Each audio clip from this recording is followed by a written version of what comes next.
gimana sih sosok Papi? Kalau tadi kan Bu Mira lebih bercerita sosok Papi di dalam keluarga itu seperti apa. Nah, kalau misalkan sosok Papi sebagai sahabat atau guru, sebagai seorang seniman itu seperti apa sih Kang? Yang Kang Ismet kenal? Apa ya? Kalau saya sih kita lihat dari atasnya aja dulu ya. Saya melihat posisi Papi itu orang yang eksentrik ya. Artinya orang yang selalu mencari orang-orang yang di luar kecenderungan umum lah kayak gitu. Mungkin saya salah satunya di antara orang yang beliau cari, karena waktu itu saya tidak pernah sama sekali langsung bersentuhan. Tiba-tiba beliau nyari saya gitu. Itu tahun 91. Sebetulnya pernah saya pertama kali ketika tiba-tiba Senang Jaipongan itu, saya dibawa ke Jakarta tanpa bilang apa-apa, pokoknya latihan ngendang. Saya ikut, ketika itu saya masih mahasiswa, ingat masih tahun 88. Dan ternyata kegiatan itu kegiatan untuk menyambut pertunjukan Mick Jagger di Jakarta gitu.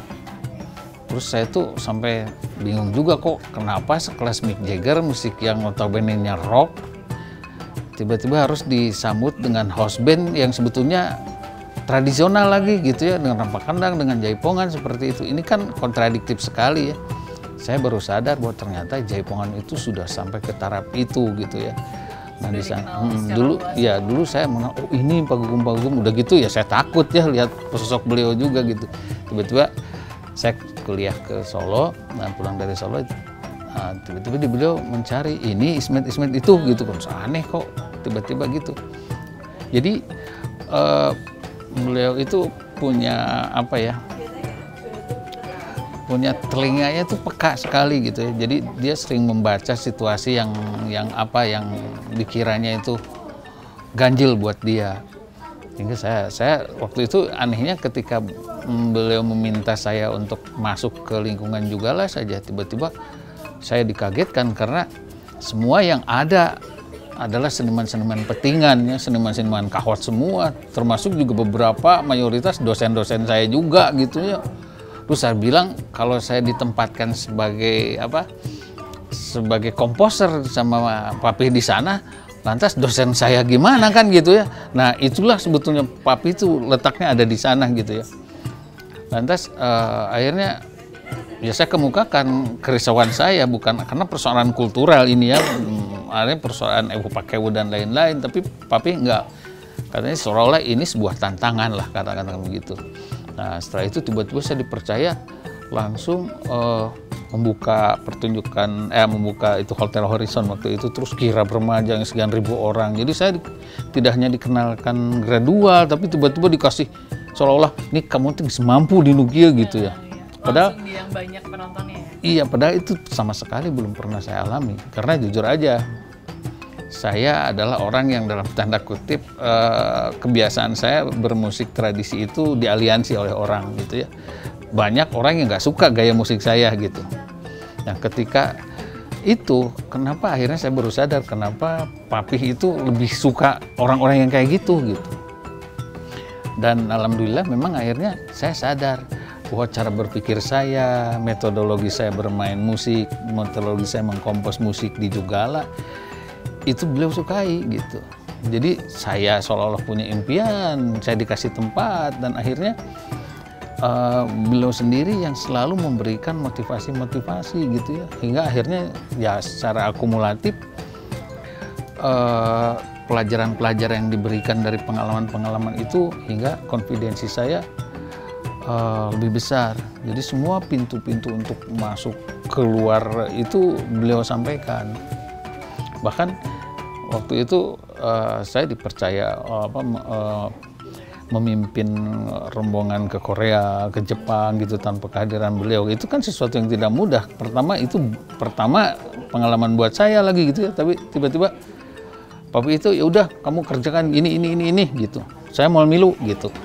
Itu kan bagi orang yang awam seperti saya kan ya jelas telingukan gitu ya. Tapi ya itulah, beliau itu kalau masuk ke sebuah ruang itu harus dihirup ruang itu, mau jelek mau enggak, lantas kita harus bernapas dalam situasi seperti itu gitu. Berarti kenal sosok Papi itu dari umur Kang Ismet berapa nih? Ya sekitar 23 tahun. Pas saat kuliah itu berarti? Iya. Berarti baru ketemunya sama Papi intens itu pada saat kapan momennya? Pokoknya tahun 91 saya. 91. Saya masih ingat karena waktu itu habis ujian S1 saya, tiba-tiba beliau nyari saya gitu. Akhirnya dari situlah ketemu sosok Papi. Iya, dari mulai secara personal langsung saya bertemu Papi tahun segitu 91. Dalam perjalanan Kang Ismet sebagai seniman, gimana sih peran Papi gitu? Seberapa besar peran Papi dalam kehidupan Kang Ismet? Kalau yang saya lihat, Papi itu lebih sering berpolitis ke saya sih. Artinya makna-makna beliau tuh suka sederhana tapi berat gitu ya. Contohnya gimana nih? Ya contohnya misalkan gini, kalau misalkan kamu mampu, kamu kerjakan, itu bukan siapa-siapa gitu. Padahal itu dosen saya semua gitu loh. Bayangin. Bukan sesuatu yang mudah untuk menghadapi. Iya gitu kan. Terus mungkin dia melihat ada potensi di saya, jelas waktu itu ya. Kalau saya secara kultur kan ya down lihat ya kayak seperti itu, karena ya udah mah kebiasaan saya juga kadang-kadang kurang banyak diapresiasi sama mereka, sekarang diperangin gitu ya. Nah itulah hobinya sebetulnya seperti itu. Kalau di luar negeri juga gitu, ketika di Jepang tiba-tiba praktek-praktek pertunjukan di panggung seperti gaya juga lah seperti saya terapkan, tiba-tiba ada tokoh-tokoh yang tidak disukai mengharuskan untuk kembali kepada kebiasaan-kebiasaan audiens Jepang gitu. Saya kan sebagai prajurit nggak bisa tiba-tiba ikut semua orang ya, saya harus silahkan aja telepon Papi gitu ya. Waktu di kamar itu Mami langsung telepon Papi pakai speaker, bilang urang nugaskeun Ismet, artinya si Ismet kudu didenge gitu. Nah gitulah kayak gitu. Ya artinya kan kalau itu sebagai sebuah apa ya tugas ya saya lakukan sampai kapanpun gitu. Jadi ya beliau itu memang orang yang sangat disiplin, yaitu yang luar biasa. Misalkan begini, satu hal yang keunikan dari Papi itu di lingkungan kepejabat misalkan ya, saya sering ikut. Dia selalu menempatkan istrinya Mami itu di panggung. Jadi dia merasa lebih bangga menempatkan istri di panggung ketimbang duduk sebagai dharma wanita misalkan seperti itu ya, dalam tanda kutip. Tapi orang siapa tahu, orang juga tahu siapa Mami tentunya. Orang juga tahu siapa Papi, dan orang itu tahu siapa yang duduk sebagai juru kawih di sana. Tapi ternyata saya banyak belajar. Jadi persoalan-persoalan hierarki sosial di dalam tradisi, misalkan ini pemain musik, ini pejabat, ini udah sama sekali dihilangkan sama Papi itu seperti itu. Makanya dulu sempat protes juga sih, kenapa ya kalau Papi mau ngobrol sareng gubernur, ini istrinya disuruh ngawih gitu ya. Saya sempat ngobrol juga gitu ya. Saya sempat sama Papi, terus sama ngobrol, "Pih, kenapa gitu ya beli kebaya kok malah kayak etikanya teh disuruh berdiri Mami itu kan." Dia bilang cuma sederhana, "Kenaon meuli kabaya mahal-mahal dengan ukur titah didiukeun mah," gitu. Akhirnya disuruh tampil. Iya, akhirnya kan orang bisa lihat secara appearance-nya gimana. Jadi banyak pendidikan yang memang apa ya? Ada nilai-nilai yang ya itu. diajarkan Nah itu secara akademisnya gitu. Nah itu yang lebih penting. Kalau saya kan merasa bahwa di Jugala saya banyak sekolah yang sebenarnya gitu. Makanya ketika saya menyelesaikan program studi doktoral saya ingin menuntaskan saja tentang masalah bagaimana sih narasi musikal itu menjadi sebuah mesin tempur dan akhirnya menjadi sebuah raksasa kebudayaan di Jawa Barat gitu. Karena sebelumnya belajarnya di Iya, karena saya tahu dan itu penting gitu loh, karena secara historis mekanisme dan fenomenanya itu ada semua. Misalkan kalau berbicara tentang Jaipongan saja ya, kita bisa berbicara tidak hanya dalam produk-produk estetika, bukan tidak hanya bisa bicara tentang produk edukasi, tapi juga bisa berbicara tentang produk-produk politik, produk-produk kebijakan daerah, bahkan akhirnya produk kebudayaan. Maka saya melihat kalau membaca Jaipongan itu seperti sebuah meta kebudayaan. Jadi kebudayaan yang sedang membicarakan kebudayaan lagi gitu loh. Makanya kita berbicara tentang masalah Jaipongan yang di create sama Papi itu nggak akan ada habis-habisnya. Bahkan kan ketika saya kuliah di UGM juga, salah seorang guru besar di UGM itu mengatakan kalau memang belum ada seorang kreator seperti beliau gitu. Jadi terlahir dengan situasi yang mampu masuk kepada semua struktur wilayah kebudayaan gitu. Gitu. Berarti sosok Papi itu kalau dari seni itu banyak yang bisa Papi ajarkan ya? Ya jelas gitu ya. Makanya kalau saya kan melihat Jaipongan itu ya meta kebudayaan saja. Selama perjalanan Kang Ismet tadi kan 91 nih udah intens ketemu Papi sampai akhirnya ikut terus mungkin ya rutin sama kegiatannya Papi. Sampai akhirnya Papi ini bikin Jugala ini tuh kisah perjalanannya seperti apa sih Kang? Kebetulan saya mudah-mudahan lagi lagi menyelesaikan buku ya, karena itu cita-cita saya. Jadi semua orang kan sementara ini kebanyakan orang hanya secara naratif saja membicarakan Jugala. Nah, saya salah satunya orang yang paling bertanggung jawab menulis secara naratif tentang sejarahnya itu seperti apa. Artinya secara diakronik itu seperti apa. Jadi sebetulnya idenya dulu sederhana. Ketika saya melihat film Bohemian Rhapsody, tiba-tiba saya seperti, oh ini loh, Keser Bojong itu sekelas dengan itu loh. Ketika kita berbicara Keser Bojong, maka semua terkuak dari unsur narasinya dan lain-lain. Bagaimana Keser Bojong itu sebagai sebuah produk-produk naratif yang menginisiasi pemikiran-pemikiran kreatif, keinginan untuk bagaimana menjadi hidup untuk bisa berkualitas seperti itu. Bagaimana musik itu didesain dari yang kalau dulu Pak Menteri Tipatul Sembiring lahir penari-penari Jaipong lahir dari tempat-tempat prostitusi malah diangkat ke istana, yang kayak gitu. Itu semua unsur-unsur itu ada di dalam produk-produk naratifnya Keser Bojong gitu. Akhirnya terinspirasi lah dari sana. Iya gitu. Menciptakan Jugala ya. Nah, Jugala Center ya. Ya, salah satunya juga bukan menciptakan sih, sebetulnya ini lebih ke persoalan kewajiban saja.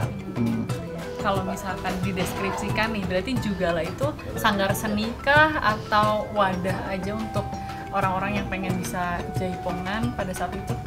Kalau pada saya saat itu ya mungkin orang menilainya banyak ya, ada produk industri, ada produk-produk karawitan, produk-produk tari, dan lain-lain gitu ya. Nah sekarang kan ketika nilainya itu sudah sampai mengakar ke masyarakat, kan itu sudah menjadi sebuah produk budaya. Makanya tidak salah kalau kemarin, Agustus kemarin itu beliau juga mendapatkan bintang kehormatan dari Presiden. Saya pikir sudah telat sebenarnya gitu ya. Kalau saya lebih memikirkan ke persoalan seperti itu, karena makna itu tidak sampai dikenang dan diterima sama beliau gitu. Sebetulnya harus ada semacam penekanan kembali bahwa untuk mencapai sana itu gimana sih? Bukan hal mudah. Bukan hal mudah, dan bukan hanya hal mudah, juga lama dan perlu konsistensi dan perlu perjuangan seluruh hidup tuh dimaksimalkan untuk itu. Pada saat awal ini kan Jugala tuh tidak hanya ada seni Jaipongan aja ya, tapi juga ada tadi seni buat rekaman, buat musik gitu. Nah pada saat itu apa sih peran Papi gitu pada menciptakan Jugala ini? Kan kalau tadi kan maksudnya lebih kayak di sini tuh sebagai produk budaya gitu, kan nggak hanya Jaipongan gitu, tapi ada Kawi dan lain-lain gitu. Nah kalau peran Papi kedepannya dengan adanya Jugala ini tuh seperti, dia tuh smart, cerdik ya. Perannya ada di dalam porsi dia memanage semua orang yang tidak tahu manajemen berkesenian tradisi gitu sebetulnya, sederhana. dan dia paling pandai dan menghargai. Orang tidak hanya pandai memanage, tapi tidak pandai menghargai juga, seperti itu. Nah, kalau beliau kan terjun dari bawah semua dan ada kemampuan plusnya di bidang itu. Makanya terawat sama beliau. Jadi beliau itu, kalau saya sih, kompleksitas pemikirannya itu sudah istilahnya itu stereoscopic vision gitu ya. Apa yang dia mau itu sudah ada terkonsep dalam ini. Kalau misalkan menciptakan sebuah gerak aja, itu bisa berbulan-bulan dan bisa berjam-jam gitu. Saya mengalami gitu ya. Sebuah karya itu setelah berbulan-bulan diproses gitu, tiba-tiba direkam dan dinyatakan udah jangan dipakai. Sering terjadi. Tapi ketika sebuah karya dibikin 1-2 jam bisa selesai. Ada yang prosesnya memang butuh proses panjang, ada yang ya itu moodnya itu luar biasa. Kadang-kadang dulu ketika rekaman misalkan kita pulang, udah pulang jam 1 jam 2 dipanggilin lagi, masuk lagi studio misalkan malam itu subuh.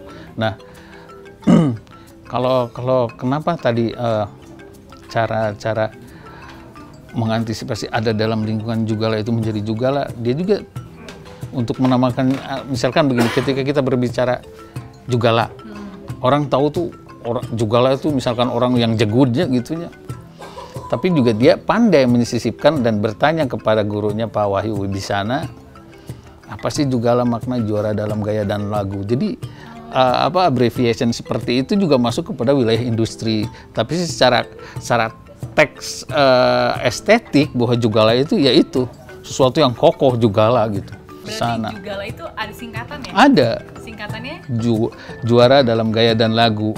Juara dalam gaya dan lagu. Nah, itu produk industri. Okay. Ya. Nah, kalau kita tarik lagi ke belakang, sebetulnya tidak akan ada Jugala sebelum ada konsekuensi yang logis dari Mami sebagai istrinya gitu ya. Oh, Mami juga. Ya, kalau saya kan di dalam bukunya jadi seolah-olah begini. Tidak mungkin loh ada Jugala kalau tidak ada Dewi Pramanik. Dewi Pramanik itu punyanya Mami gitu. Nah, gitu.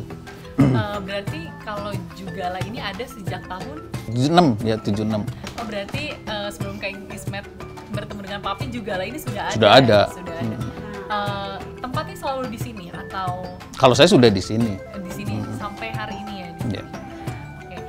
Ngobrolin aktivitas yang ada di dalam Jugala ini, ada apa aja sih di dalam Jugala ini?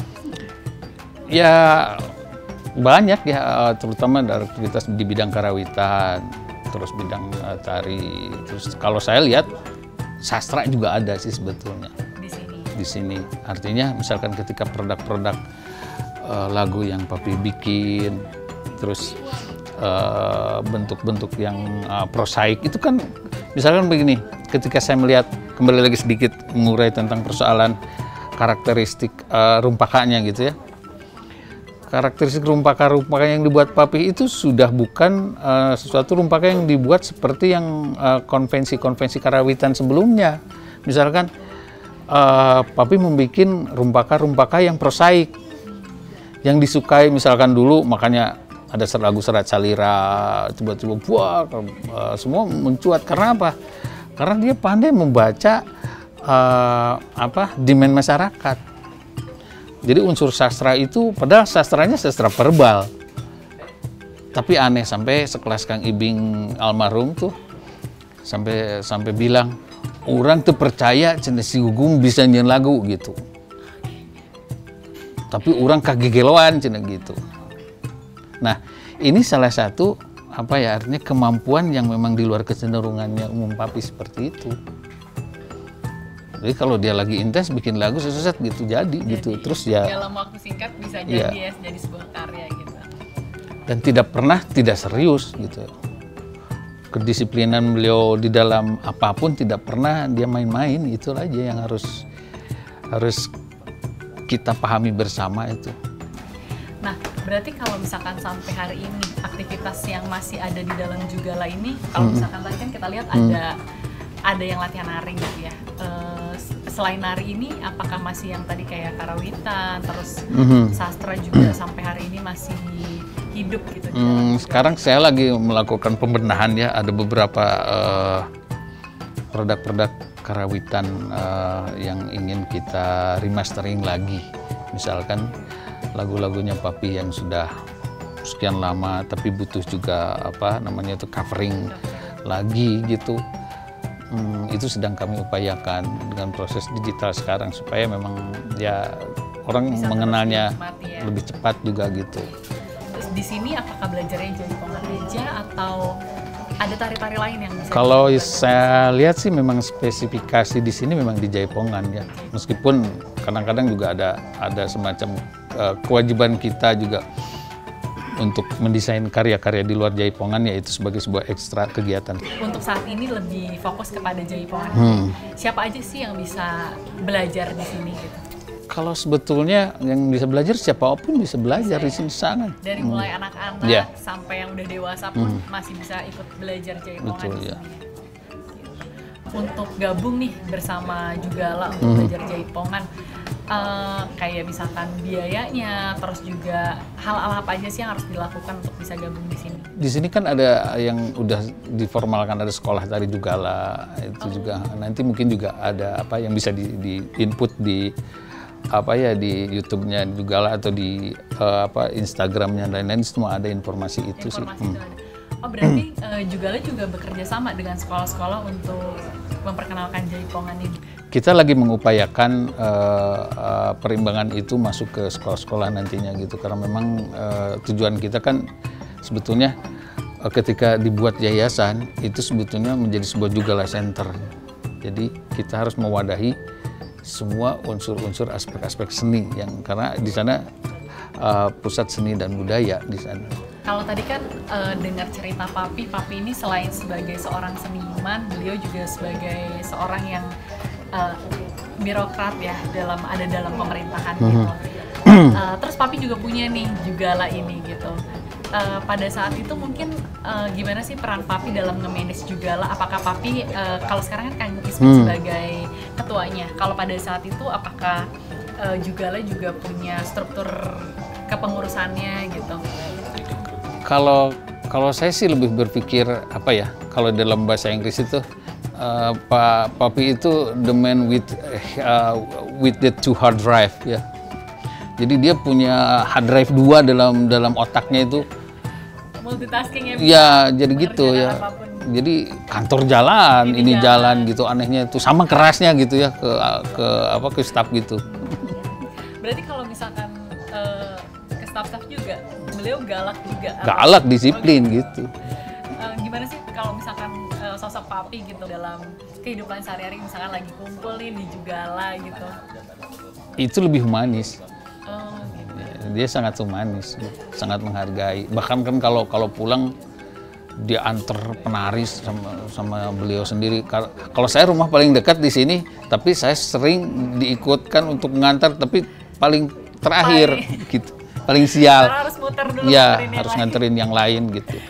Apa sih kenangan di Jugala gitu yang mungkin pada saat sosok Papi masih ada, yang dulu mungkin ketika ada Papi rutin dilakukan gitu?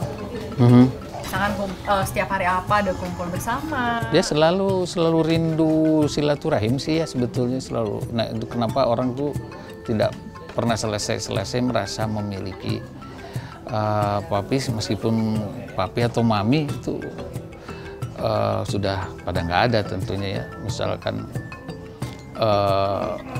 jadi kalau saya sih, kalau kacamata seorang etnolog ya, di sini itu bukan hanya belajar kehangatan tentang bagaimana berkesenian, bagaimana bersosialisasi dengan orang, terus sampai orang tuh bisa merasakan bagaimana sih masakan Jugala gitu loh. Kalau di dalam produk-produk teknologi kan etnomusikologi cookbook tuh ya, yang sekarang lagi tuh ada loh di sini tuh gitu. Masakan Mami tuh begini, kopinya begini gitu. Dan Papi pun jago masak gitu. Papi juga jago masak? Ya, kita sering dimasakin menu sama beliau. Paling Papi sering? Capcay. Oh, capcay. Capcay. Jadi salah satu favorit ya. Keluarga di sini ya? Satu hal yang paling berat dan terbingung ketika dia masak. Kenapa tuh? Ya udah aneh selama hidup saya dimasakin gitu sama dia. Oke, jadi Papi ini selain sebagai seniman jago masak Ya. juga ya. Makanya saya bilang beliau itu punya hard drive-nya 2 gitu. Bicara tentang Jugala ini kita nggak cuma belajar tentang seni ya gitu, tapi mungkin juga gimana sih kekeluargaan di sini gitu, terus juga mungkin hubungan antara sesama anggota mungkin ya di sini. Iya. Nah, kalau dari Kang Ismet sendiri apa sih yang selalu mungkin dulu Papi ajarkan untuk selalu ada A sampai hari ini tuh masih diterapkan gitu di Jugala? Ya itu beliau itu konsisten menitipkan, mengamanatkan nilai tradisi aja sebetulnya. Bagaimana tradisi itu harus confidence dan bagaimana tradisi itu harus mahal, betul-betul mahal. Bukan hanya mahal di dalam bilangan tapi mahal yang harus betul-betul diperhitungkan gitu. Dan itu beliau sudah buktikan ya gitu. Jadi untuk selalu konsisten ya. Ya. Jaipongan ini kan dari dulu sampai hari ini namanya masih terus terdengar gitu. Apa sih upaya dari Jugala untuk terus melestarikan Jaipongan ini sebagai karya Papi gitu? Ya pertama tentu kita melakukan rekonstruksi ya. Dulu penggalian yang beratnya itu penggalian karya yang pernah hilang lah dalam tanda kutip. Kita merekonstruksi gerak-gerak kembali, bertanya kepada senior-senior, murid-muridnya Papi yang senior-senior gitu, dikumpulin gini-gini, akhirnya ketemu dan akhirnya kita formulasikan yang baik, terus akhirnya kita coba juga membuat semacam diskografinya seperti apa supaya orang tuh kenal, karena begini, berbicara secara musikal saja itu sudah bisa menjawab historis. Karena misalkan kalau tari itu bisa sifatnya tumpang tindih ya, kadang-kadang musik belum jadi tari sudah jadi gitu. Tapi kalau musik itu sudah pasti dia berjalan secara diakronik gitu loh.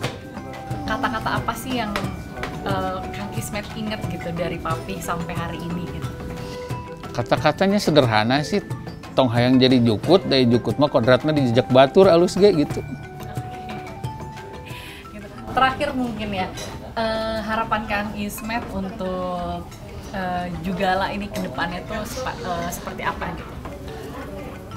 Harapan saya ya kembali mencoba untuk mengembalikan semangat itu aja dulu yang pernah tumbuh dalam setiap generasi itu.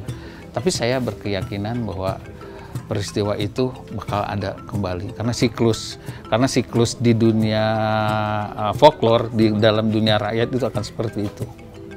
Cuma saya ingin belajar dan menekankan kepada anak-anak itu untuk tetap konsisten karena ruang waktunya itu lama.